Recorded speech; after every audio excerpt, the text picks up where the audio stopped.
Evo s nama je kapetan domaće momčadi Ivica Osibov. 0-1, Vrgorac je startao s pobjedom i odlazi na drugi susret da to potvrdi.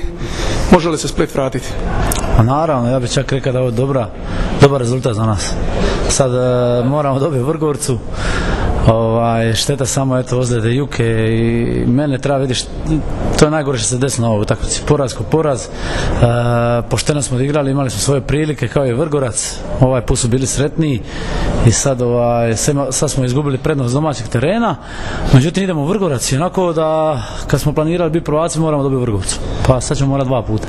Da, dojam je i ta sreća isto da je bila malo naklonjena gostima na isteku regularnog dijela i eto i u prvom produžetku slična akcija zaustavlja okvir gola, stativa, zatim Greda.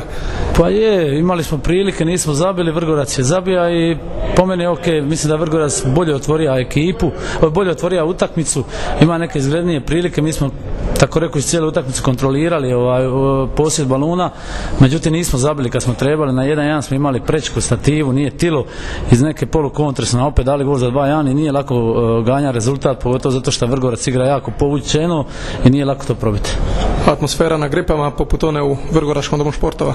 Pa super, baš je lijepo bilo igrati, lijep osjećaj, iako igramo kući, a gosti imaju navijače, međutim ako si pravi, ako si u utakmici, onda navijače ne čuješ, igraš svoju utakmicu i lijepo je ugođaj i ja bi čestitao kamenjarima.